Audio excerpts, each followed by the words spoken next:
Welcome to fair media.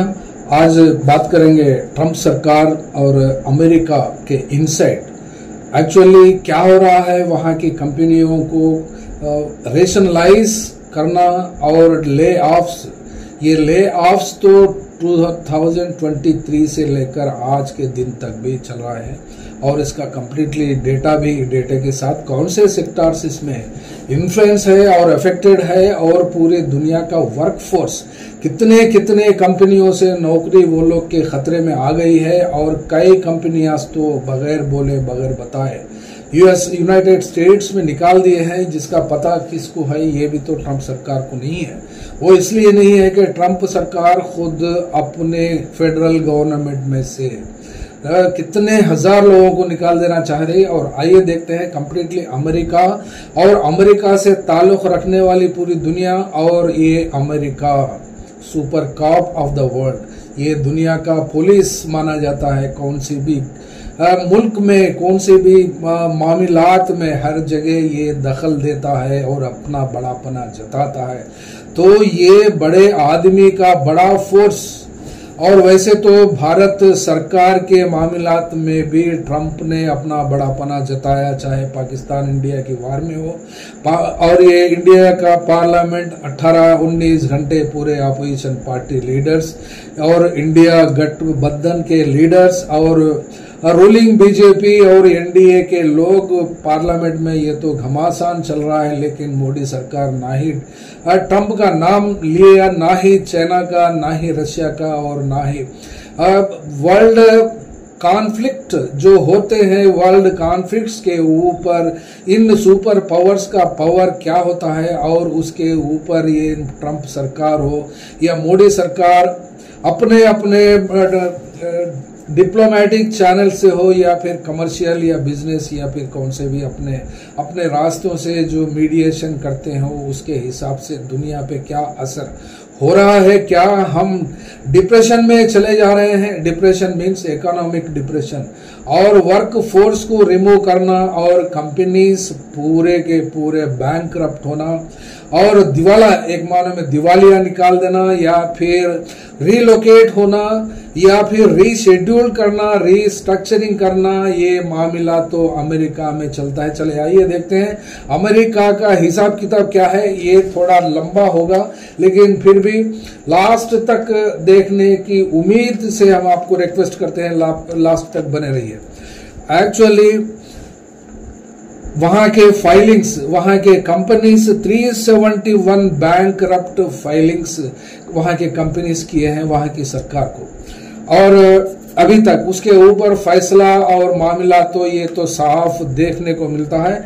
लेकिन 2024 तक 24 का पीरियड पूरा उस साल 5,36,241 जॉब्स कट हो गए हैं वहां पर। यानी खासकर इसमें 171 आईटी कंपनीज ले ऑफ हो गए हैं और जिसके एम्प्लॉयज 80,250 ये लोग की नौकरियां बर्खास्त हो गई हैं। ये लोगों को परमानेंट तरीके से हो या टेम्पररी तरीके से हो नौकरियों में से निकाल दिया गया। और ऐसे मामला देखने को मिलते हैं। तो इंटेल कंपनी के एम्प्लॉयज कितने गए हैं और कितने वर्ल्ड वाइड, क्या ये अमेरिका एक का ही मामला है या फिर इंडिया का भी मामला है? और डेवलप्ड कंट्रीज जो 7 कंट्रीज हैं और 57 गल्फ कंट्रीज हैं और दुनिया के ऊपर इसका असर कितना होता है ये भी देखेंगे ये इस डिटेल में। यहाँ पर इंटेल कंपनी 24,000 लोग को निकाल दिया है और फेडरल गवर्नमेंट, ये जो ट्रंप सरकार सेकंड टाइम इस साल आए हैं व्हाइट हाउस को संभालने, अमेरिका को संभालने, यहाँ पर 2,75,000 कट करने का टारगेट बना दिया है। और टीसीएस कंपनी का भी इसमें जिक्र है। ये टीसीएस कंपनी 12,000 वर्क फोर्स को निकाल रही है। और उसके बाद में नंबर आता है गूगल। ये गूगल का वर्क फोर्स में से टोटल 6% इसको 2023 से लेकर निकाल दी है 30,000 लोगों को। उसके बाद में मेटा है, ये मेटा ऑलरेडी अफेक्टेड हुआ है, 13% को निकाल दिए हैं और अप्रोक्सीमेटली 10,000 प्लस यानी 10 हजार से ज्यादा आसपास में रहते हैं। और अमेजॉन ऑलरेडी 27,000 एम्प्लॉइज को 2022 में निकाल दिया है और 14,000 लोगों को भी निकालने का टारगेट रख दिया है। और इसके बाद में आती है कि टोटली ऐसे मामलात को देखने यूनाइटेड स्टेट्स की कंपनीज इंडिया में 1,000 से ज्यादा काम करती हैं, वो भी आईटी सेक्टर में और आईटी सेक्टर के बैकग्राउंड कॉल सेंटर्स में। ऐसे लोग में ऐसे कंपनियां इंडिया में काम करते हैं और इंडिया के लोग वहां पर करीब 50 लाख लोग, चाहे इंडियन ओरिजिन के हो या फिर वो लोग के ऑलरेडी पेरेंट्स वहां सेटल होने के बाद जो ग्रीन कार्ड आता है या फिर किसी भी तरीके से यूएस में सेटल हुए हैं, वो लोग का तो एक हिसाब मोटा मोटा 50 लाख, लेकिन एग्जैक्ट फिगर अगर देखते हैं तो 4.9 मिलियन है यहाँ पर। और ये मामला इंडिया से ताल्लुक है, लेकिन इंडिया में कितने कंपनीज का मामला आता है और कौन से सेक्टर्स इसके ऊपर अफेक्टेड है, ये चलिए आइए देखते हैं। ऑटोमोबाइल कंपनी फर्स्ट, ये कंपनी सबसे ज्यादा इफेक्ट हो रही है और होने वाली है और हो रही है, आइंदा भी होगी भी, क्योंकि ये ऑटोमोबाइल कंपनी और लग्जरी कार्स हो या फिर कौन से भी हो, कितने भी आते हैं ऑटोमोबाइल के नीचे उसका एक होता है। और चिप्स बनाने की कंपनी जो आईटी सेक्टर की होती है ये और उसके बाद में टेक्नोलॉजी सेक्टर है, ये इंडस्ट्री टेक्नोलॉजी सेक्टर जो भी टेक्नोलॉजी के मशीनरीज बनाती हैं, ये छोटा माइक्रो हो या फिर सॉफ्टवेयर हो, हार्डवेयर हो, जितने भी बनाते हैं आईटी सेक्टर से ताल्लुक रखते हुए इंडस्ट्रीज पूरे। और उसके बाद में नासा, यहां तक के अमेरिका के नासा में भी इफेक्ट है। कम्युनिकेशन टेक्नोलॉजी और सर्विसेज भी इसके ऊपर इफेक्टेड है। फेडरल गवर्नमेंट में अमेरिका की 15,000 लोगों की नौकरियां ऑलरेडी खारिज करने का टारगेट भी है इस साल तक। इस साल में ये भी कंप्लीट करने की बात हो रही है। एडमिनिस्ट्रेटिव स्टाफ का भी मामला होता है, ये गवर्नमेंट में आता है ये कैटेगरी। और उसके बाद में इंश्योरेंस है, एग्रीकल्चर है, एनिमल हस्बेंड्री भी है यहाँ पर, और कंज्यूमर इंडस्ट्री, बायोटेक्नोलॉजी, एविएशन और oil and gas, retail, UN secretariat, यहां तक के यूएन सेक्रेटेरिएट के में जो काम करते हैं, आला ऑफिसर हो या फिर लेबर हो या फिर कौन से भी कैटेगरी के, आईटी हो या फिर कितने भी लोग हो यूनाइटेड नेशंस की सेक्रेटरीट में, वो लोग भी जाते हैं। और डिस्ट्रीब्यूशन, एनर्जी, इंटीग्रेटेड और यूटिलिटीज, खासकर उसके बाद का नंबर आता है एनर्जी सेक्टर में भी यहाँ का कंप्लीटली ले ऑफ्स की संभावना बहुत है और ऑलरेडी निकाल दिए हैं। इसके बाद में कंज्यूमर गुड्स है, फाइनेंस सर्विसेज है और डिलीवरी सर्विसेज, कंज्यूमर और टेलीकम्युनिकेशंस। अब मैन्युफैक्चरिंग तो 100% इसके ऊपर आता ही है मामला। और उसके बाद में फूड, टेक्नोलॉजी, कॉमर्स और लॉजिस्टिक्स सप्लाई। उसके बाद में ई कॉमर्स, खासकर ई कॉमर्स है और सुपर मार्केट्स है। और ऑटोमोटिव मैन्युफैक्चरिंग है, ऑटोमोटिव मैन्युफैक्चरिंग पार्ट्स जो बनते हैं उसके ऊपर भी आता है। और फूड, रेस्टोरेंट सर्विसेज है और फूड जैसे बर्गर हो या फिर केएफसी हो, ऐसी चीजों पर भी ये इफेक्ट है। वो लोग के नौकरियां भी ऑलरेडी जा रहे हैं और दुनिया भर में ये लोग के आउटलेट्स जहां भी है वो भी खत्म होने के इम्कानात है, यानी कट शार्ट होते हैं, कट शार्ट होके रीस्ट्रक्चरिंग करते हैं या फिर उसको किस तरीके से क्या करते हैं या बंद होते हैं, ये बात भी हो सकती है। उसके बाद में लग्जरी रिटेल्स ग्रुप होते हैं और डाटा इंटेलिजेंस है। और डाटा इंटेलिजेंस, लग्जरी ऑटोमोबाइल्स और क्रूज कंपनी, कोई लोग तो दुनिया की तफरीह करने, समंदर का सफर करने के लिए आते हैं और वो लग्जरी शिप्स को बनाते हैं और वो क्रूज का बिजनेस, वो क्रूज को बनाने की इंडस्ट्रीज भी कंप्लीटली उसका भी वर्कफोर्स को कट ऑफ करने के लिए, ले ऑफ करने के लिए बात चलती है। ये केमिकल और फर्टिलाइजर्स, मोजाइक तक भी इसके बारे में अफेक्टेड है। और खासकर ये पूरे कंपनीज को अगर सेक्टर वाइज भी अगर देखते हैं तो फिर यहाँ एक बात साबित होती है कि किस तरीके का मामला यहाँ पर देखने को आता है। इंडस्ट्रियल सेक्टर हो या फिर एग्रीकल्चर सेक्टर और सर्विस सेक्टर, ये एग्रीकल्चर एग्रीकल्चर सेक्टर तो अमेरिका में 0.9% देखने को मिलता है, यानी 1% भी एग्रीकल्चर सेक्टर का जीडीपी में इसका कंट्रीब्यूशन कुछ है ही नहीं, यानी 1% भी से भी कम है एग्रीकल्चर का कंट्रीब्यूशन, जबकि इंडिया में आधे से ज्यादा वर्कफोर्स और आवाम पूरा इसके ऊपर डायरेक्टली और indirectly 60% of the people have been dependent agriculture के ऊपर। लेकिन यहाँ पर अमेरिका को डेवलप्ड कंट्रीज माना जाता है और न्यूक्लियर पावर पोजेस्ड कंट्री का नाम है और super power of the world है और दुनिया की पुलिस मानी जाती है। तो यहाँ पर एग्रीकल्चर 1% बिलो है और उसके बाद में आता है यहाँ पर इंडस्ट्रियल सेक्टर है। ये इंडस्ट्रियल सेक्टर का शेयर अपने यूएस की जीडीपी में कितना है, 25.97 यहाँ का अमेरिकन जीडीपी है। और इसके बाद में सर्विस सेक्टर, यहाँ पर ये बात साफ, जो इंसान अपने लोग को, अपने मुल्क के लोगों को खाना बनाना, खाना उगालना और जो अपने जरूरियात को पूरा नहीं करके डिपेंडेंट बनता, उसको जरूर ऐसा ही बैंकरप्ट होना पड़ता, दर दर की ठोकरें खाना पड़ता। वहां पर सर्विस सेक्टर, जो सर्विस अब ऑर्डर दिया तो ई कॉमर्स से खाना लाए, जैसा स्विगी, जोमेटो, और बुलाए तो टैक्सी आ गई, सीधा चले जाना, और हर चीज ऐसी हर चीज को, यहां तक कि आईटी सेक्टर का भी मामला इसमें आता है। तो 80.2 इंसान डिपेंडेंट बन गया है। इसलिए डिपेंडेंट बनने से अमेरिका आज कौन से हाल में है, ये कंपनियां लगातार लोगों को निकाल रही है, नौकरियों में से निकाल देकर ये कर रहे हैं। तो ट्रंप सरकार वहां के अमेरिका के लोगों से नौकरियां भर्ती करना ये मंशा तो है ही, इसलिए दुनिया भर में रेसिप्रोकल टैरिफ लगा रहे हैं।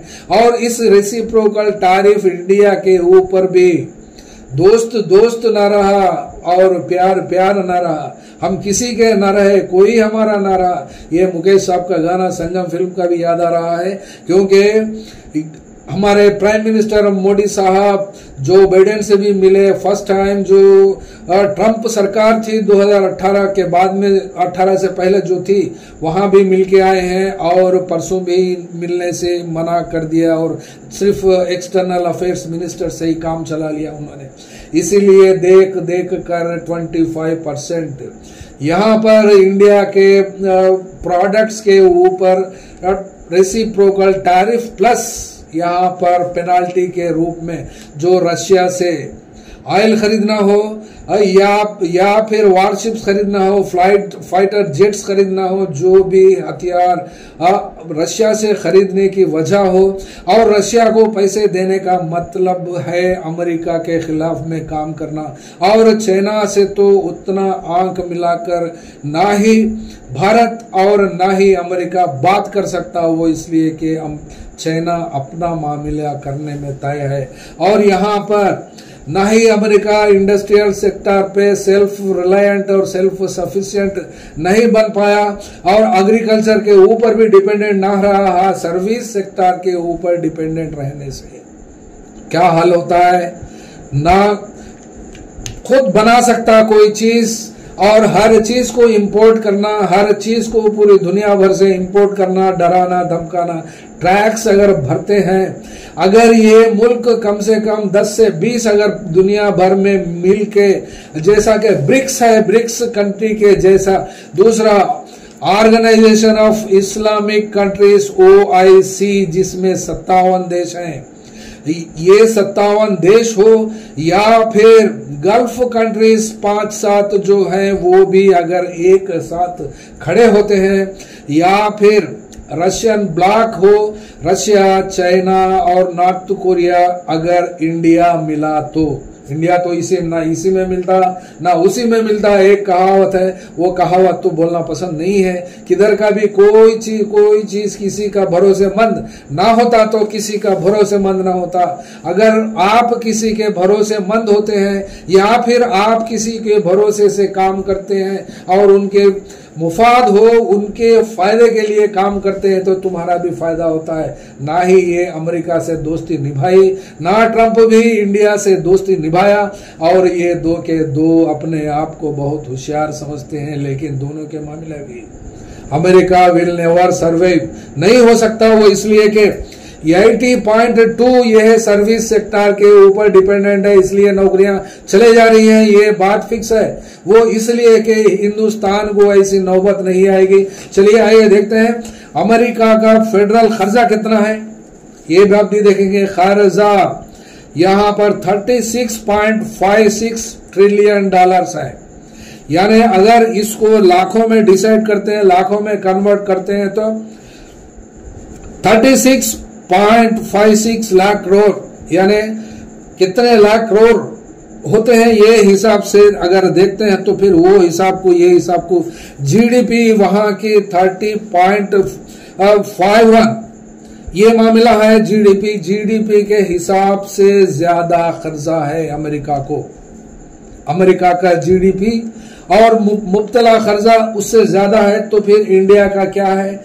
इंडिया का जीडीपी 4.1 ट्रिलियन डॉलर है, और इसी तरीके से नेशनल डेप्ट इसका 200, इसका भी आसपास आधा, ये मानो में 200 लाख करोड़ की बात आती है, और इंडियन बजट 50 लाख करोड़ के आसपास होता है। तो फिर इंडिया अमेरिका से कई लाख दर्जे बेहतर है। वो इसलिए कि इंडिया कैपिटलिस्ट कंट्री नहीं बना, अभी भी एग्रीकल्चर बेस्ड इकोनॉमी रहने की वजह से अगर ग्रेट डिप्रेशन भी आया तो हिंदुस्तान की आवाम मोटे चावल और थोड़ा सा दाल और इमली और नमक मिर्ची और दूसरा कुछ से भी खाकर वक्त गुजार सकते हैं, रोटी गेहूं अनाज से, लेकिन डिपेंडेंट तो नहीं होता। वो इसलिए कि यहाँ की आवाम को इतनी सुविधा ना ही सरकार दे पाई और ना ही कौन से कंपनीज भी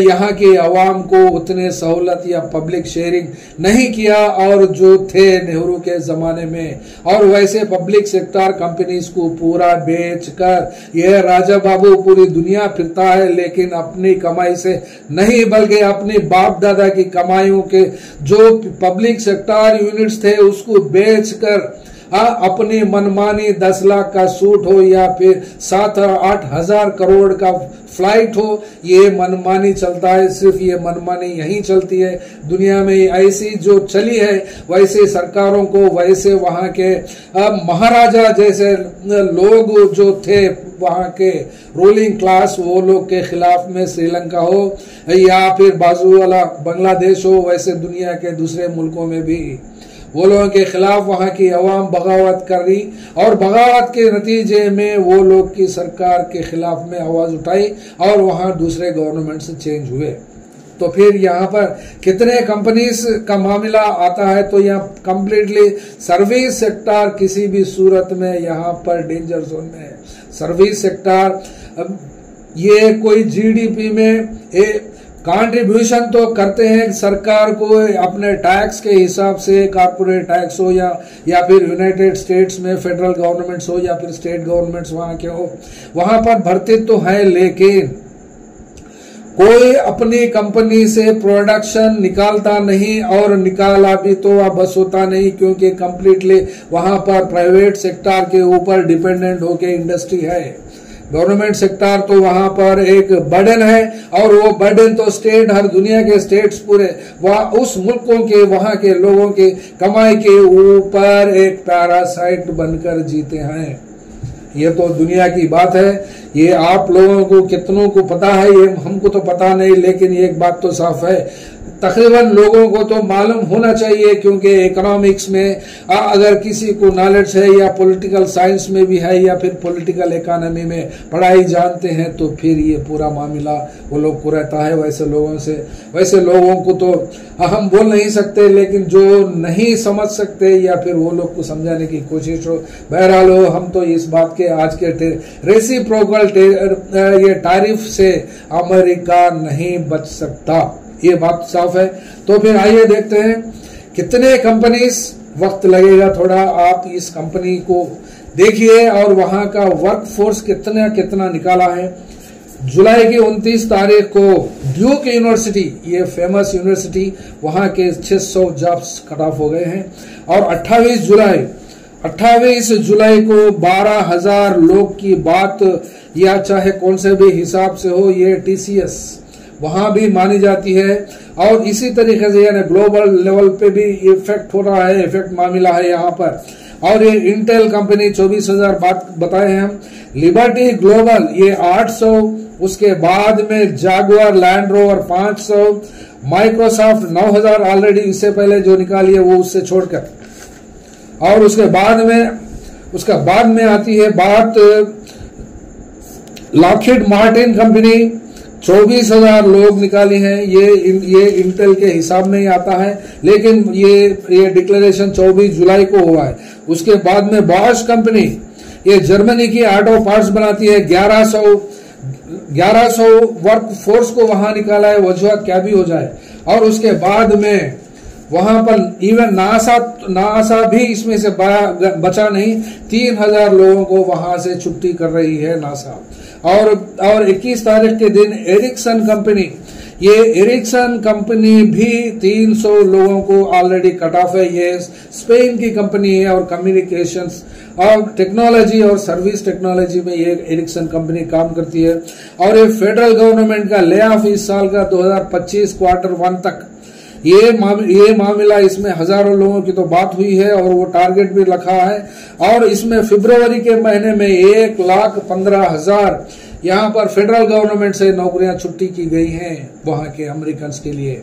इसीलिए तो वहां के प्रेसिडेंट ट्रंप पूरी दुनिया पर अमेरिका का दबाव और वजन डालने के लिए इंडिया पे भी 25% टैरिफ इंपोज कर दिया है। और इस टैरिफ से इंडिया को कम से कम 2,50,000 करोड़ से 3 लाख करोड़ तक तो असर होगा। लेकिन एट द सेम टाइम जो इंडिया से एक्सपोर्ट के ऊपर वहां के चीजों के ऊपर टैक्स लगाया है, तो फिर यहाँ का टैक्स के ऊपर भी इंडियन गवर्नमेंट कितना लगा सकती है और ये गवर्नमेंट क्या डायलॉग करती है या फिर क्या नेगोशिएशंस होती है, ये तो फर्स्ट के बाद में फिर पता चलेगा। लेकिन ट्रंप सरकार तो ये कहती है कि फिर इसमें एक्सटेंशन दिया नहीं जाएगा, फर्स्ट से ये लागू हो रहा है 25% प्लस के माने कितना होता है इसका भी तो पता नहीं है, लेकिन वो फर्स्ट के बाद में तो आएगी बात। एक और कंपनी है, क्लार्क्स कंपनी है, इसमें 1200 लोगों की छुट्टी हो गई है। ये एडमिनिस्ट्रेटिव स्टाफ का मामला है, उसमें से जो निकाल दिया। ये अलायंस है, ये अलायंस इंश्योरेंस सेक्टर की कंपनी जिसमें 650, और दूसरा ब्लू डायमंड ग्रोवर्स है, ये ब्लू डायमंड ग्रोवर्स भी 600, और Jetstar Asia 500, Procter and Gamble 7,000 लोग को निकाल दी है। और यहां तक के और जितने और मेजर लेऑफ्स हैं इसमें। और जागुआर लैंड रोवर कंपनी है, ये 500 यूके में काम करती है ये कंपनी, और यूके के वर्क फोर्स में वहां पर 500 को निकाल दिया। और इसके बाद में सेरेप्टा थेराप्यूटिक्स है, इसमें 500, और बायोटेक्नोलॉजी फील्ड में है ये, और अलास्का ए, और उसके बाद में इंडीड ग्लास डोर इसमें 1300, और उसके बाद में पोर्टलैंड जनरल इलेक्ट्रिक इसमें 300, और माइक्रोसॉफ्ट की तो बात हम करें हैं 4% इसमें से ऑलरेडी 9,000 तो निकाल दिए हैं इसमें से। और उसके बाद में पेट्रोनास कंपनी है, ये पेट्रोनास में 5,000 लोग की नौकरी बर्खास्त हो गई है। ये ऑयल एंड गैस में करता है, और ऑटोमोबाइल कंपनी, और उससे पहले आईटी सेक्टर, और उसके बाद में ऑयल एंड गैस कंपनीज के ऊपर भारी नुकसान का मामला होता है, क्योंकि ये ऑयल के रेट्स हो या फिर ऑयल कंपनीज हो, इसके चलाने के हालात में नहीं होने से इन कंपनीज के अब में जो वर्क फोर्स है 10% यहाँ पर निकाल लिया जा रहा है। और हडसन बे, ये हडसन बे कंपनी भी ये रिटेल है, और इसमें 8,300 नौकरियां इसमें से खतरे में है और चले जा रहे हैं। यूनाइटेड नेशंस में तो 6,900 लोगों की नौकरी खत्म हो गई है। और इस मामले को के बाद में चिकिता ब्रांड्स ये इसमें 5000 और उसके बाद में पामैक्स है 3000, टोरंटो डोमिनो 2000 और वॉलमार्ट 1500 ऑलरेडी ये तो निकाल दिए हैं इसमें, और निसान 11000 ये ट्रांसपोर्ट और जापानीज कंपनी, इसमें से ये कार मैन्युफैक्चरर्स है, ये निसान कंपनी 11000 है। और उसके बाद में बारबेरी कंपनी है 1700, ब्लू स्मार्ट 10,800 लोग की नौकरी है, और टेलीफोनिका 4000, और उसके बाद में PwC 1500 और क्राउड स्ट्राइक 500, और उसके बाद में यूनाइटेड पार्सल सर्विस 20,000, यानी पार्सल सर्विस यानी बताए सर्विस सेक्टर में आती है। ये सर्विस सेक्टर के ऊपर ही बहुत ही बड़ा है ये हिसाब से, और ये इंडस्ट्री डिलीवरी सर्विस में आती है, इसके ऊपर बहुत बड़ा मार पड़ा है। और वोक्सवैगन कंपनी कार्स बनाती है, यहाँ पर इंडिया में भी मशहूर है, इसमें 7,000 लोगों की कटौती है। और उसके बाद में मोटहानी से ये इसमें 1200, और उसके बाद ये तो कंज्यूमर है, और उमर एयरलाइंस है, ये उमर एयरलाइंस एविएशन इंडस्ट्री है, और यूनाइटेड स्टेट्स के सेलुलर कॉर्पोरेशन 4100, और उसके बाद में micro electronics ST micro electronics 2800, उसके बाद में माइक्रोसॉफ्ट 2800, और जनरल मोटर्स 500, जोमेटो यहाँ तक भी इंडिया में भी जोमेटो चलता है, इसमें से 600, वो भी ई कॉमर्स की कंपनी है और फूड इंडस्ट्री से बिलोंग करती है। और उसके बाद में यूनाइटेड पार्सल सर्विस 672 लोगों की कटौती, और उसके बाद में जीन्स वेस्ट 600, ब्लॉक कंपनी है एक ब्लॉक कंपनी के 1000, उसके बाद में मॉरिसन 365, आरडी कार कंपनी, ये RD car company luxurious car company है ये, और इसको 7500 इसका मामला है। उसके बाद में सीमेंस 5600, और मॉर्गन स्टैनली 2000, और इसके बाद में USPS की बड़ी कंपनी है, लॉजिस्टिक्स और चेन है सप्लाई का है, इसमें 10,000 लोगों की नौकरी चली गई है या फिर इस साल के एंड तक जाने वाली है। हॉपकिन यूनिवर्सिटी यहाँ तक के हॉपकिन यूनिवर्सिटी में 2006 ये 650 है टोटल इसका, और DHL 8000, और गोल्डमैन सैक्स कंपनी है ये इसको 1395, और ये फाइनेंशियल सर्विसेज में है। जियो स्टार छोटा मोटा मामला है 110, और ओला इलेक्ट्रिक है ये ओला तो सभी जानते हैं, इंडिया में भी ये 1000 लोगों को निकाल दे रही है, और स्टारबक्स 1100, और उसके बाद में ह्यूलेट कंपनी 2000, उसके बाद में सैक्स ग्लोबल 5% इसमें से, और दूसरी कंपनी है शेवरॉन 8000, ये कॉमर्स और बैंकिंग सेक्टर में है। और इसके बाद में नंबर आता है लग्जरी ऑटोमोबाइल्स का भी, ये पोर्शे कार है 1900 वर्कफोर्स इसमें से खत्म हो गया है। उसके बाद में ब्लू ऑरिजिन है, ब्लू ऑरिजिन 1400 लोग। उसके बाद में बेल कनाडा, ये कई 100 सालों की कंपनी थी, 300 साल से भी ज्यादा टेलीकम्युनिकेशंस में काम कर रही थी, और ये 1200 लोगों की ये कंपनी निकाल रही है, 1200 लोग इसमें से तो जा रहे हैं। और शायद इसके दूसरे भी ब्रांचेस हो सकते हैं। और एसटी कंपनी है 7000, ये कंज्यूमर प्रोडक्ट्स इंडस्ट्री है, एसटी लॉर्डर कंपनी है ये। और वर्कडे 1750, ये क्रूज बनाती है, हमने इससे पहले भी जिक्र करा था क्रूज का, और इसमें 50% वर्क फोर्स ये कमी हो गई है, वहां का वर्क फोर्स को ये निकाले हैं। और उसके बाद में सेल्स फोर्स है इसका इंडस्ट्री, ये सेल्स फोर्स नामी है, इसमें से 1000 लोगों की नौकरी। और उसके बाद में डो कंपनी है, ये 1500 केमिकल्स और फर्टिलाइजर्स बनाने के मामले में। मोजाइक ब्रांड्स की नाम है इसका, रिटेल ब्रांड है 900, और टेस्मो 400, और सेन्सबरी 3000, और अमेजॉन 1700 ऑलरेडी इससे पहले का डेटा जाने को। ये ब्रिडजस्टोन अमेरिका की कंपनी 700, और BP 7700, ये एनर्जी और यूटिलिटीज बनाती है। और इसके बाद में मेटा कंपनी ऑलरेडी हमने तो बता दिया है, इसमें 3600 की तो बात है ही इसमें ऑलरेडी। और ये टेक्नोलॉजी की बात है, गैसप्रॉम 4100, ये एनर्जी यूटिलिटी से, ये रशियन ऑयल कंपनी है। ये रशियन ऑयल कंपनी भी किसी भी सूरत में जो सेकंड सेक्टर में या सेकंड या थर्ड सेक्टर में अमेरिका के जो कंपनीज के ऊपर इफेक्ट है, उसमें ये कंपनीज भी आ रही है। और रेनेसास 5% में कटौती माने 1000, ये मैन्युफैक्चरिंग है।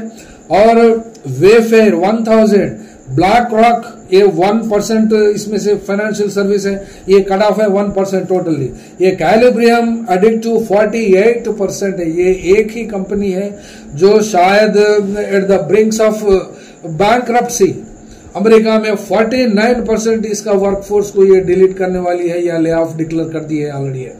तो फिर इस तरीके से टेनेको 140 और वैकासा 800, सिटी ग्रुप 4500 और मोशनल कंपनी 500, इंडीड 1000 और गिल्ड 300, टेलस्ट्रा कंपनी 2800, उसके बाद में ओला 500। ये कंपनीज को क्या वहां के ट्रंप सरकार, वहां की कंपनीज जो बैंकरप्ट हो रही हैं या फिर वर्कफोर्स को निकालकर नेटिव अमेरिकन्स को अगर लगाने में या फिर जमाने में क्या हो सकता है, ये बात तो आने वाले दिनों में पता चलती है। लेकिन क्या एक सवाल यहाँ पर यह भी उठता है, डेवलप्ड कंट्रीज का मामला क्या है और डेवलप्ड कंट्रीज का मामला भी किस तरीके का होता है। तो फिर यहाँ डेवलप्ड कंट्रीज के मामले में देखते हैं तो ये अमेरिका से हटकर भी दूसरे कंट्रीज भी डेवलप्ड कंट्रीज की लिस्ट में आते हैं। ये डेवलप्ड कंट्रीज का मामले में यहाँ पर एक खास खूबी देखने को मिलती है। ये खास खूबी क्या हो सकती है, यहाँ पर ग्रोथ रेट हो या फिर वहां की जीडीपी हो या फिर वहां का पॉपुलेशन हो, खासकर यहाँ पर ग्रोथ रेट को निगलने वाली चीज इन्फ्लेशन है। यानी प्राइस राइजेस, जो घरेलू मामलात, खाने पीने के जो एसेंशियल कमोडिटीज होती हैं हर मुकाम पे, हर स्टेट में, हर कंट्री में एसेंशियल कमोडिटीज की लिस्ट अलग होती है। कुछ जगह यहाँ पर हमको देखने को मिलता है, साउथ इंडिया में तो राइस का यूज ज्यादा होता है, नॉर्थ इंडिया में देखे तो गेहूं का, ज्वार का होता है। तो फिर इस तरीके से पूरी दुनिया भर में भी अलग होता है। तो फिर यहाँ पर ये जो डेवलप्ड कंट्रीज की बात आती है, इसी के ऊपर तो अमेरिका का इफेक्ट होता ही है, क्योंकि ये एक अमेरिकन कंपनी अब पूरी दुनिया के वर्ल्ड स्टेट्स में अपने ब्रांचेस को लगाकर वहां के वर्कफोर्स को कम कर देती है। तो फिर इंडिया में कितना वर्कफोर्स कम होगा, इसके बारे में तो दुनिया में करोड़ों लोग तो यहाँ पर बेरोजगार पड़े हुए हैं और खाने की सही माल न्यूट्रिशन के भी शिकार हैं। और हेल्थ सेक्टर में भी प्राइवेट को चला गया, एजुकेशन भी प्राइवेट को चला गया। और यहाँ पर सरकार एक ही सरकार चलाती है, वो भी आवाम के खजाने के ऊपर जीते हुए पैरासाइट बनकर। लेकिन वहां से उसका कंट्रीब्यूशन जीडीपी के लिए कितना है, ये बात भी अगर देखते हैं तो इसके आंकड़े में तो जाना सही मामला नहीं होता। वो इसलिए कि यहाँ का मामले को देखने के लिए जीडीपी का मामला हो या खर्चे का हो या ग्रोथ रेट हो, ग्रोथ रेट का रिकॉर्ड कितना है और उसके ऊपर इन्फ्लेशन कितना है, इसके ऊपर तो हम बोलेंगे ही। यहाँ पर डेवलप्ड कंट्रीज का इन्फ्लेशन कितना है, ये खासकर ये लंबा वीडियो होने की वजह भी जरा इकोनॉमिक बैकग्राउंड मुल्क का और अमेरिका का कंपैरेटिव स्टडी करने की वजह से ही इतना लंबा बोलना भी पड़ता है और आपको भी सुनना पड़ता है। और इसमें कोई जबरदस्ती नहीं है, अगर सुनने वाले सुन सकते हैं और नहीं सुनने वाले आपकी मर्जी बोल सकते हैं। हम जबरदस्ती तो नहीं कर सकते, लेकिन फिर भी आप देख लीजिए अपने लीजर टाइम पर। तो यहाँ पर कनाडा का इन्फ्लेशन रेट, खासकर इन्फ्लेशन रेट बोलते हैं जो चीजों के कंज्यूमर गुड्स हो या फिर एसेंशियल कमोडिटीज हो, और कौन से भी कम से कम जितने अपनी इंसानी जिंदगी में जितने जरूरियात होते हैं, इन जरूरियात पूरे करने के अलग अलग 50-100 सेक्टर्स में से क्या इम्पैक्ट होता है और कौन सी चीजों का रेट्स घटता है बढ़ता है। कंज्यूमर इंडेक्स होता है हर मुल्क में। इस कंज्यूमर इंडेक्स के हिसाब से उस मुल्क में कौन से चीजों के ऊपर रेट बढ़ता है घटता है, तो इन्फ्लेशन उसके ऊपर डिसाइड होता है। चलिए आइए देखते हैं, ये डेवलप्ड कंट्रीज का लिस्ट है, इसको ये है डेवलप्ड कंट्रीज की बात को थोड़ा रिक्वेस्ट कर रहे हैं, आप ध्यान से रखिए, अपने ध्यान में रखिए। वो डेवलप्ड कंट्रीज का इन्फ्लेशन रेट और दूसरे मुल्कों का इन्फ्लेशन रेट कितना फर्क होता है, और इस फर्क को क्या हो सकता है वहां पर, क्योंकि ये कंट्रीज की हिस्ट्री बहुत लंबी 100 साल पुरानी है, लेकिन दुनिया के दूसरे मुल्कों की हिस्ट्री उतनी लंबी नहीं है और उतनी पुरानी नहीं है, फिर भी और यहाँ पर इन्फ्लेशन रेट बहुत कम देखने को मिलता है। हम ये इन्फ्लेशन रेट का पैरामीटर, इसी इंडिकेटर को क्यों ले रहे हैं, इसका मतलब, इसकी वजह एक ही है। रिच क्लास या अपर क्लास या फिर कारपोरेट लेवल की जिंदगी जो जीते हैं वो लोग के लिए कोई तकलीफ नहीं है, और जो मिडिल क्लास के लोग जीते हैं वो अपने अपने मुल्कों के स्टैंडर्ड ऑफ लिविंग के हिसाब से वो लोग के लिए ही तकलीफ होती है, और वर्किंग क्लास के लिए भी तकलीफ होती है। तो फिर इस लिहाज से इन्फ्लेशन रेट खाने पीने के चीजों से तय होता है। तो कम से कम इस दुनिया में हर इंसान हो, हर जीवी को अपना जीने का हक होता है, अपन जीने का हक को राइट टू लिव है। ये राइट टू लिव को और दुनिया के कुछ मुल्कों में, खासकर गाजा स्ट्रिप में खाना नहीं देने की वजह से और हर रास्तों को बंद करके वहां के बच्चे स्टारवेशन डेथ्स रिपोर्ट हो रहे हैं रोज के सवों में डजनों में, लेकिन कोई मुल्क भी इसके ऊपर बात नहीं कर सकता है, और बात किया भी है तो फिर यहाँ पर 56 बहनों का एक भाई, ईरान की बात एक लड़की अपने बयान में कही थी, वो सोशल मीडिया के प्लेटफॉर्म में देखने को मिला, क्योंकि ये 56 मुल्क बहनें यानी लेडीज का खिताब है वहां पर दिया गया है। ये हम नहीं बता रहे हैं, एक लेडी का है, ये हम बता सकते थे, लेकिन ये YouTube के कंडीशन से हम नहीं बता सकते, उसके लिए ये बात बोलना पड़ता है। और कनाडा के बाद में जर्मनी है, 2% है यहाँ का इन्फ्लेशन रेट, और यूके का 3.6 है इन्फ्लेशन रेट, और ऑस्ट्रेलिया का 2.1, और फिनलैंड 1.9, उसके बाद जापान 3.3। यहाँ पर अब तक जो पड़े हैं 3.3, एक जापान आ रहा है, जर्मनी 2% आ रहा है, यूके 3.6 आ रहा है, उसके बाद में स्वीडन 2.8, फ्रांस, यहाँ पर फ्रांस जुलाई के महीने तक यानी इस महीने तक 0.1 इन्फ्लेशन रेट ये फ्रांस, और उसके बाद में इजराइल आता है। अमेरिका के बाद में दुनिया भर में दादागिरी करने वाला एक ही वाहिद शख्स, वो भी गल्फ एरिया में, गल्फ कंट्रीज के आसपास, गल्फ कंट्रीज में जो मुल्क उसका नहीं होता तो वहां अपना एक मुल्क बना दिया, जो मुल्क वालों को वहां से खारिज करके लाखों लोगों को बेघर करके, आज तक का तो हिसाब तो सीधा बयान नहीं पास कर सकते। 70,000 से ज्यादा लोगों की मौतें हो गई हैं, 1.5-2 लाख से ज्यादा लोग घायल हुए हैं, और लाखों लोग वहां पर बेघरे हुए हैं। लेकिन इसकी वजह भी अमेरिका है और वहां के इजराइल है, और गल्फ कंट्रीज जो उसको एक मानो में ऑर्गेनाइजेशन ऑफ इस्लामिक कंट्रीज बोल सकते हैं, OIC, ये भी कुछ नहीं करा। लेकिन एक प्रपोजल, वो भी इजराइल के फायदे का प्रपोजल किया है, यानी वहां के जो हमस हो, हिजबुल्लाह हो, लड़ने वालों को, खासकर हमस को ये रिक्वेस्ट किया है कि वहां के मुल्क मिलकर अपने हथियार को फलस्तीन को सौंपकर वहां से हटने की बात कही। तो फिर क्या वहां के फलस्तीन उस हथियार को संभाल कर, रोटी भी नहीं, पानी नहीं, खाना नहीं, घर नहीं, तो ऐसे लोग इजराइल से लड़ने की बात, ये कौन से अक्ल वाले की बात करते हैं। लेकिन जो लड़की कही थी बात, वो बात के हिसाब से देखते हैं तो ये 56 बहनें ही हैं इस दुनिया में, और ये लोग का मामला क्या होने वाला है कल के दिन तो हम नहीं बयान कर सकते। और इसके बाद में ये तो डेवलप्ड कंट्रीज की बात आती है, तो फिर ये डेवलप्ड कंट्रीज के बाद में आती है आने की बात देखते हैं यहाँ पर वो गल्फ कंट्रीज की लिस्ट है। ये गल्फ कंट्रीज की लिस्ट में 7 कंट्रीज आते हैं। ये 7 कंट्रीज में सिवाय इराक के बाकी के कंट्रीज पूरे में भी इन्फ्लेशन रेट कंपैरेटिवली देख सकते हैं। यहाँ पर बहरीन, ये गल्फ कंट्रीज के नाम बता रहा हूं यहाँ पर। ये गल्फ कंट्रीज के नामों के हिसाब से देखते हैं तो बहरीन 0.40%, 1%, यानी ये डेवलप्ड कंट्रीज का मामले से भी गए गुजरा मामला, यानी इन्फ्लेशन वो उस डेवलप्ड कंट्रीज के मुकाबले में बहरीन मुल्क यहाँ पर देखने को मिलता है। तो फिर यहाँ ये बात आती है। उसके बाद में कुवैत है।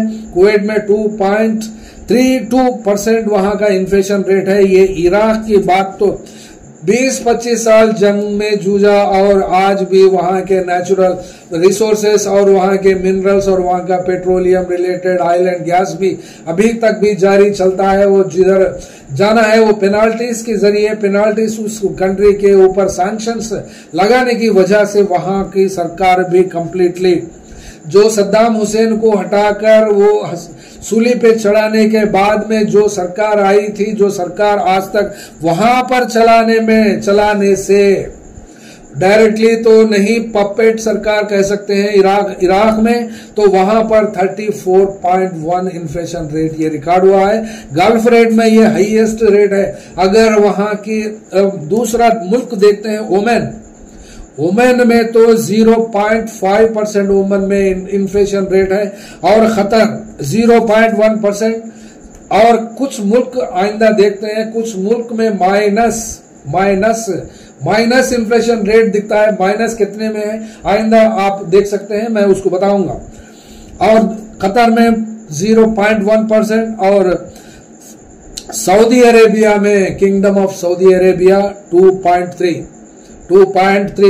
कैपिटलिज्म के बेहद पसंदीदा आदमी और कैपिटलिस्ट तरीके से अपना मुल्क चलाना चाहते हैं, लेकिन ये आज तक के जो डेवलप्ड कंट्रीज कैपिटलिज्म के ऊपर कैपिटलिस्ट कंट्रीज बनकर अभी तक सरकारों को वहां के लोगों के ऊपर चला रहा है और दुनिया के ऊपर न्यूक्लियर पोजेस्ड स्टेट्स बनकर डरा रहे हैं, वो लोग का हाल हम अमेरिका के इंटरनल हालात के हिसाब से बयान करना भी हम चाहते हैं, लेकिन क्या वो देख नहीं पाते।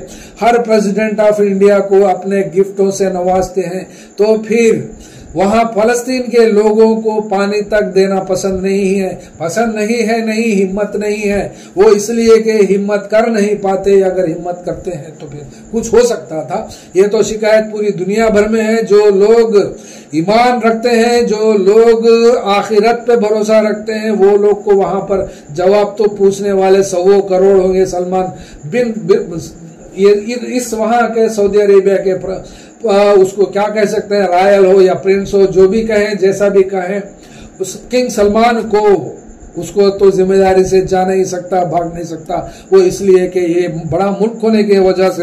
और उसके बाद में यूनाइटेड अरब एमिरेट्स है 2.37 इन्फ्लेशन रेट है ये। तो फिर यहाँ पर एक साफ बात यहाँ पर आती है। और ये साफ बात की बात देखते हैं तो फिर यहाँ ये ऑयल यानी organisation of Islamic organisation of Islamic countries की बात क्यों आती है। यहाँ पर एक सिस्टम ऑफ गवर्नेंस होता है या फिर क्या होता है, इसके बारे में अगर बात करते हैं तो फिर यहाँ भी ये देख सकते हैं, ये ऑर्गेनाइजेशन ऑफ इस्लामिक कंट्रीज में भी कितना इन्फ्लेशन है, चाहे साउथ एशिया में हो या एशिया में हो या फिर कितने भी कॉन्टिनेंट्स में ये फैला हुए हैं या अलग अलग भी हुए हैं। इसको ऑर्गेनाइजेशन ऑफ इस्लामिक कंट्रीज के नाम से माना जाता है। तो फिर यहाँ किसी भी तरीके से इसका एडमिनिस्ट्रेशन या फिर वहाँ के चलाने वाले लोग का ईमान कितना पुख्ता है और वो लोग किस तरीके के अवाम को सर्विस करने में भरोसा रखते हैं और किस तरीके की सहूलतें वहाँ अपनी अवाम को देते हैं, ये इसका असर देखने को भी वहाँ पर मिलता है। वो इसलिए कि इन्फ्लेशन का इंडिकेटर हमने इसी वजह से यहाँ पर लिया है, और अमेरिका का भी इन्फ्लेशन रेट यहाँ पर बताए हैं। और अफगानिस्तान ये तो जूझा सो है जंग में, एक बार अमेरिका हार गया और रशिया भी हार गया, लेकिन अपनी सरकार चलाता है, चाहे फकीरी हालत में हो या फिर किस तरीके का भी हो, लेकिन वहां का इन्फ्लेशन रेट 0.17 इन्फ्लेशन रेट है। क्या फिर डेवलप्ड कंट्रीज में भी इतना परसेंटेज का इन्फ्लेशन क्यों नहीं है, या फिर ये मुल्क क्यों इन्फ्लेशन रेट में वहां पर सक्सेस हो सका है, ये बात को सोचने की बात है। तो फिर यहां देखते हैं, ये अल्बानिया कंट्री है, उसके अल्बानिया कंट्री 2.4% है, और उसके बाद में अजरबैजान 5.7 और बहरीन 4.6%। बांग्लादेश ये बाजू का मुल्क है, हमने इससे पहले ही बताया। वहां की सरकार वहां के अवाम के खिलाफ में काम करने से जो बगावत की थी, वहां से भागकर अभी भी अब वह सरकार नहीं संभाल पाई, और वहां की सरकार इनको छोड़ा भी नहीं या फिर पकड़ा भी नहीं, अभी भी इंडिया के पैट्रोनाइज होकर है।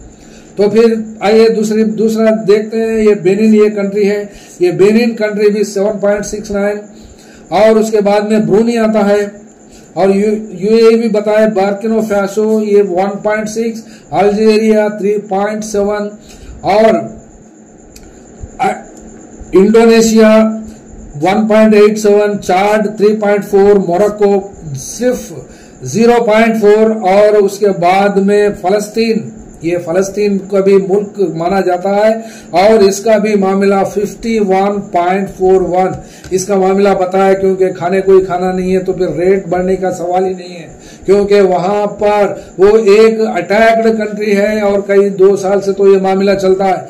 और दूसरा मामला है गैबन स्टेट 2.7, उसके बाद में गैम्बिया 1.72, और ये जीनिया है, उसके बाद में गुयाना 2.2, 0.19 प्लस 2.2, ये 2 कंट्रीज हो गए। उसके बाद में इसकी बात की बात आती है इराक भी तो मामला आया है। ईरान 34.5 वहां का इन्फ्लेशन चलता है, वो इसलिए कि अमेरिकन सैंक्शंस हो या फिर इजरायली के डर और जंग के माहौल या मामलात से, या फिर वहां के सैंक्शंस व ऑयल प्रोडक्शन और ऑयल सप्लाई के ऊपर इंडिया का स्टैंड भी सही नहीं रह पा रहा था, और ईरान से खरीदना बंद कर अमेरिका के दबाव में आकर अमेरिका से भी वहां का ऑयल खरीदा और रशिया से भी ऑयल खरीदा, तो फिर वहां बढ़ना तो जरूरी था, ये भी बढ़ गया है। और उसके बाद में ये कैमरून 3.2 है, ये खतर बहुत कम है 0.06 है, ये कजाकिस्तान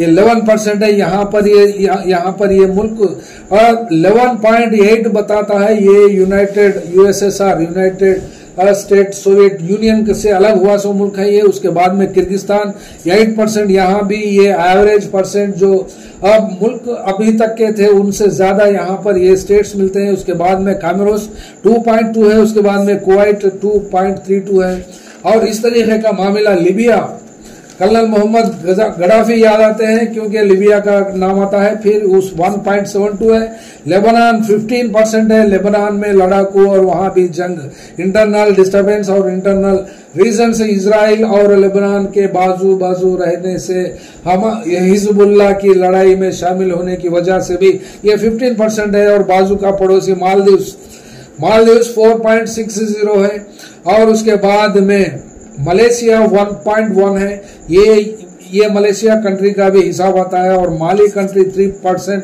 और इजिप्ट कंट्री 14.9 है।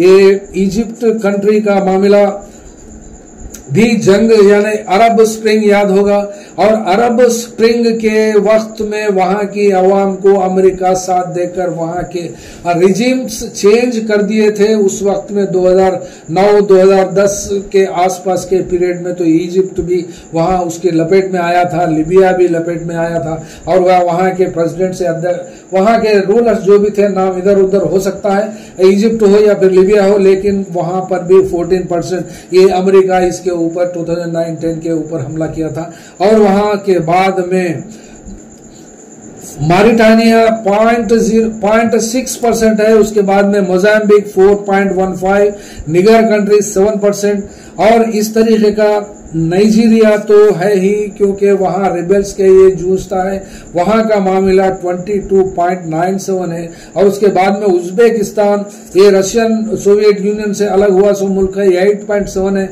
ये पाकिस्तान पड़ोसी मुल्क है, और ये पड़ोसी मुल्क का भी 3.2 इन्फ्लेशन रेट है इसका। सेनेगल 0.8 और सिरालोन ये 7.10 है। उसके बाद में सोमाली और सोमाली तो 4.6 है। और ये सुडान में 24, और सुडानी लड़ाकों से आज तक भी वो मुल्क सीधा नहीं हो पाने की वजह से 142.82% वहां पर ये रिकॉर्ड हो रहा है। और वो भी 2024 मई का है, ये आज का डेटा या फिर जून का महीना का डेटा अवेलेबल नहीं है इसमें। और उसके बाद में सूरीनाम 8.7 है। उसके बाद में सीरिया 15.87, और किंगडम ऑफ सऊदी अरेबिया हमने कहा है 2.3, तजाकिस्तान 3.60 और टोगो 0.4% है। उसके बाद में ट्यूनीशिया आता है, और ट्यूनीशिया का मामला 5.4, तुर्की है 35.05, टर्की का मामला भी वहां के इंटरनल हालात ठीक नहीं रहने की वजह से, ये इजराइल से भी आउटराइट या फिर ओपन बात करने से डरता है, और एक मानों में सपोर्ट भी करता है। इसीलिए वहां के हालात हो, या फिर too much dependence upon the capitalist system of governance will lead to the disasters life of the people, ये बात साबित हुई है हिस्ट्री में, और वैसा भी साबित होते ही रहेंगे। लेकिन अक्ल लेने वालों को उसको लेना पड़ता है, अच्छे चीजों को नहीं ले सकते तो वही बर्बाद होते हैं, और उसी का तो दुनिया चलती रहती है। इसमें कितने आए और कितने जाते हैं, और जाते जाते क्या लेके जाते हैं, क्या लेके आते हैं, सवाल वो नहीं होता। कितना रखते हैं वो सवाल नहीं होता। अवाम के लिए हो या फिर दूसरों के लिए हो, क्या मददगार बनते हैं वो सवाल अहम होता है। और हिंदुस्तान के मामलात हो या फिर दुनिया के मुल्कों के हिस्ट्रियां देखते हैं तो फिर किस किस के नाम आज तक याद हैं वो आप बेहतर जानते हैं। हम यहाँ पर तो इस वीडियो में तो नहीं बता सकते हैं। टर्की के बाद में तुर्कमेनिस्तान 1.72 और युगांडा 3.9, ओमान 0.5, जोर्डान 2% और येमेन 20%। येमेन के लड़ाकू भी फलस्तीन के सपोर्ट में इजराइल से लड़ते हैं, और वहां का मुल्क भी इंटरनल वार से टर्न हुआ है, और वो हिसाब से वहां का भी 20.4% है। यानी इसके बाद में सीरिया है। ये सीरिया को 2012 में ऑर्गेनाइजेशन ऑफ इस्लामिक कंट्रीज का एक यूनियन हुए। ये यूनियन तो काम क्या करता है पता तो नहीं, लेकिन ये टैग लाइन तो बनती है इसकी, और ये हर साल हो या अपने अपने जरूरियत के हिसाब से, या फिर बार्गेनिंग हो, या फिर रशिया या फिर अमेरिका या फिर चाइना या फिर रशिया इजराइल के मामला जब आते हैं तो ये कौन सी पॉलिसी को अपनाना है, अपने अपने मुल्कों को हिफाजत करते हुए, अपना बिजनेस को चलाते हुए अपनी जिंदगी बसर करना ही चाहते हैं। लेकिन ये इसको निकाल दिया गया था अब उस वक्त की मीटिंग में, और उसके बाद में जड्डा इस साल के 7 तारीख 2025 को जो मीटिंग हुई थी उसमें फिर इसको ले लिया गया है। तो फिर एक्चुअली यहाँ पर बात आती है सिस्टम ऑफ गवर्नेंस की बात आती है, तो फिर मुल्क को चलाने में कौन से तरीक़ेकार होना चाहिए। तो फिर बात आइए कर ही देते हैं।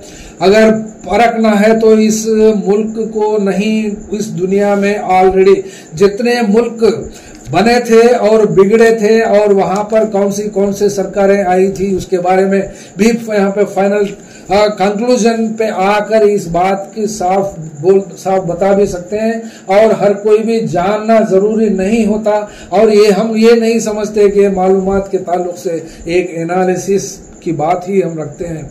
एक मानों में इस दुनिया में सोशलिज्म को देखा है, लेकिन और उसी तरीके से इस्लामिक कंट्रीज को भी देखा है, और दुनिया भर में बुद्धिज्म को भी देखा है, क्योंकि और क्रिश्चियनिटी बेस्ड कंट्रीज को भी देखा है, और पूरी दुनिया में क्रिश्चियन पॉपुलेशन ज्यादा है और क्रिश्चियन कंट्रीज भी ज्यादा है। उसके बाद का नंबर आता है इस्लामिक पॉपुलेशन हो या फिर मुसलमानों का पॉपुलेशन हो। इस दुनिया भर में OIC का मामला जो आता है 57 मुल्कों के बाद में 56 ही नाम आता है, क्योंकि इसमें कई मामलात होते हैं या फिर गल्फ कंट्रीज का भी इसमें मामला मिलकर आता है। और इसके बावजूद भी यहाँ इन्फ्लेशन रेट नहीं बढ़ता, तो कई लोगों के जहन में दिमाग में एक बात आ सकती है कि गल्फ कंट्रीज हो या अरब कंट्रीज हो या फिर ऑर्गेनाइजेशन ऑफ इस्लामिक कंट्रीज हो,